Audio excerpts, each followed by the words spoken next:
남편이 비운 20년의 세월 동안 이타카의 궁전은 피해 줄인 늑대굴이 되었습니다. 3년 동안 이 배틀 뒤에서 우리를 농락하고 있었단 말이냐. 야심한 밤 왕비의 침실문이 벼락같이 부서지며 쳐들어온 양아치들. 지친 손에 들린 풀려나간 실타래가 차가운 돌바닥 위로 나뒹굴었습니다. 안티노우스가 왕비의 멱살을 잡아채며 핏발선 눈으로 칼을 고쳐쥐었습니다. 더 이상의 속임수는 없다. 내일 날이 밝는 대로 우리 중 한 놈을 골라라. 페넬로페는 입술을 깨물며 생각했습니다. 오디세우스, 이제 정말 끝인 건가요? 지난 1부는 파도가 도망칠 기회라도 주었다면 이곳은 숨쉴 구멍조차 없는 지옥이었습니다. 트로이 전쟁이 끝나고 다른 영웅들이 모두 고향으로 귀환하던 그 시각, 이타카에는 왕이 바다에 수장되었다는 절망적인 소문만 흉흉하게 돌았습니다. 주변 섬과 이타카의 권력자 108명이 기다렸다는 듯 궁전을 점령했습니다. 그들은 청혼자라는 허울 좋은 탈을 쓰고 왕의 재산을 탕진하기 시작했습니다. 매일 수십 마리의 소와 양을 잡고 창고 깊은 곳에 포도주를 바닥냈습니다. 궁전의 하인들을 종처럼 부리며 밤낮으로 음란한 잔치를 벌였습니다. 왕이 죽었으니 우리가 이 나라의 주인이다. 왕비는 새 남편을 맞아라. 절망에 빠진 페넬로페는 가문과 순결을 지키기 위해 기막힌 기지를 발휘했습니다. 시아버님이신 라에르테스 어르신의 수의를 닫자면 혼인하겠습니다. 영웅의 아버지에게 입힐 마지막 옷을 짜도록 여인으로서의 시간을 주십시오. 욕망에 눈이 먼 청혼자들도 자기들 문화, 효도의 관습을 아는지라 기꺼이 그녀의 제안을 받아들였습니다. 낮 동안 왕비는 눈물을 흘리며 거대한 배틀 앞에 앉아 시를 짰습니다. 그러나 밤이 오고 궁궐의 촛불이 꺼지면 그녀의 외로운 싸움이 시작되었습니다.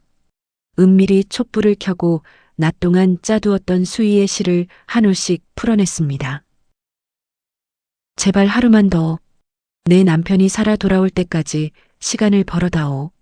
그렇게 3년이라는 세월 동안 청혼자들을 완벽하게 속여 넘겼습니다.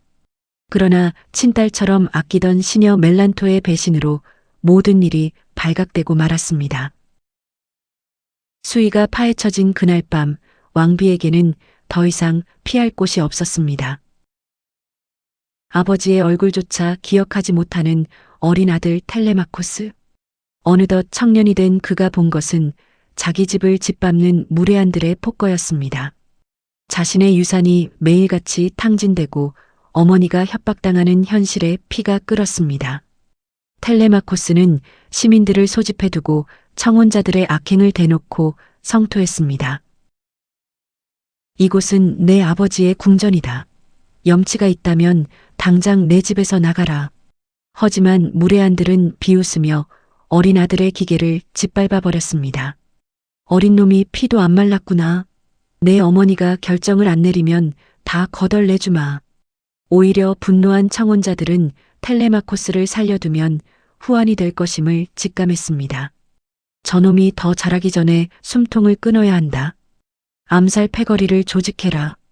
목숨의 위협을 느낀 텔레마코스는 여신 아테나의 조언을 받아 결단을 내립니다.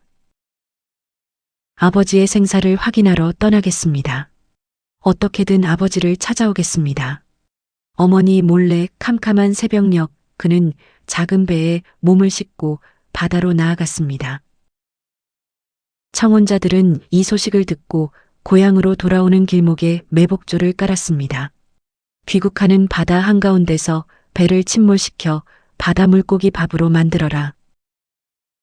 아들이 살기 위해 고향을 떠나 목숨을 건 항해를 이어가던 바로 그 시각.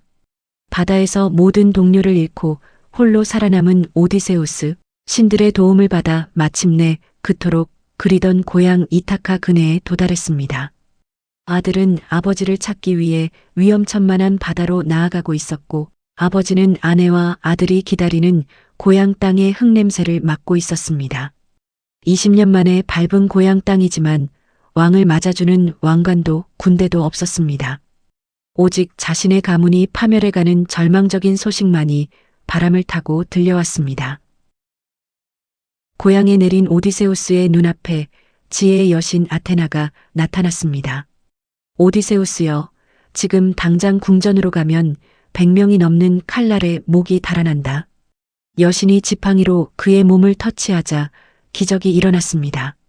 풍성했던 머리털은 빠지고 피부는 주름지고 거칠게 시들어버렸습니다. 눈 감으면 당장이라도 숨이 넘어갈 듯한 다 늙어 빠진 거지 노인의 모습. 더러운 누더기 더미를 걸치고 손에는 지팡이 하나만을 쥐게 되었습니다. 철저히 자신을 숨겨야만 이 참담한 비극을 뒤집을 단 한 번의 기회가 생깁니다. 거지의 몰골을 한 오디세우스가 가장 먼저 찾아간 곳은 산속 오두막이었습니다. 그곳에는 왕이 떠난 지 20년 동안 변함없이 성실한 충신이 살고 있었습니다. 돼지치기 에우마이오스는 낯선 거지를 따뜻하게 맞이하며 자신의 빵을 나누었습니다. 늙은이여, 어서 드시오. 나쁜 창혼자놈들 때문에 대접이 보잘것없소.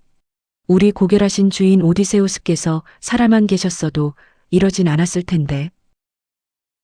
자신을 진심으로 그리워하며 눈물 짓는 종의 모습에 오디세우스는 가슴이 저려왔습니다.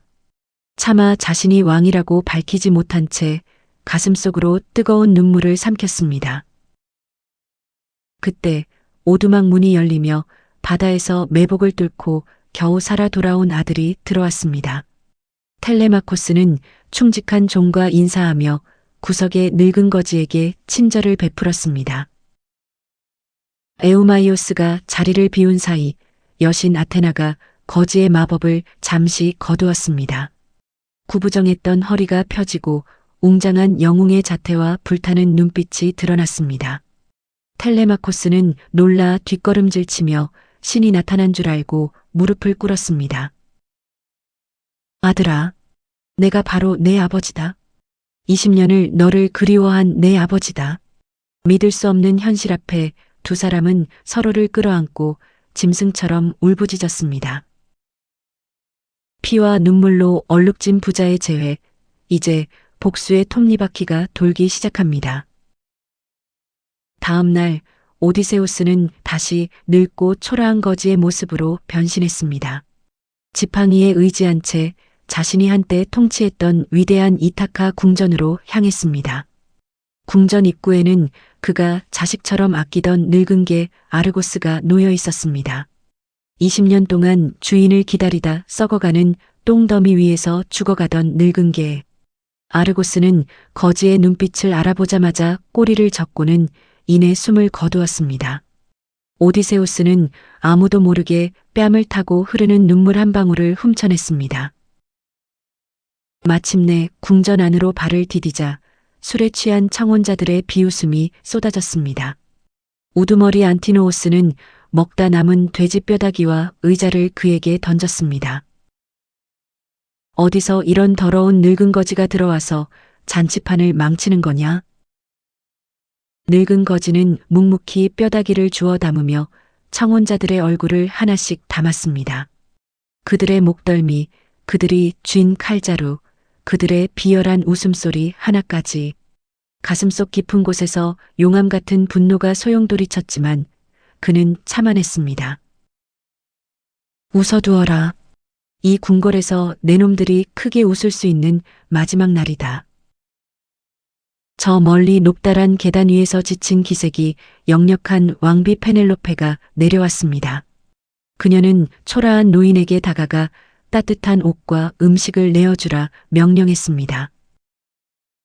어르신, 혹시 세상을 돌며 내 남편 오디세우스의 소식을 들은 적이 있습니까? 페넬로페는 노인의 눈을 바라보았지만 남편임을 알아보지는 못했습니다. 그러나 노인의 눈 깊은 곳에 서린 차갑고 정갈한 빛에 알 수 없는 전율을 느꼈습니다. 오디세우스는 아내의 지친 얼굴을 바라보며 나지막이 속삭였습니다. 왕비여, 단언컨대 당신의 남편은 곧 돌아와 저 악한 자들을 단죄할 것입니다. 자신의 궁전 문턱에 서서 가문과 아내를 짓밟는 무례한들을 노려보는 거지의 눈빛.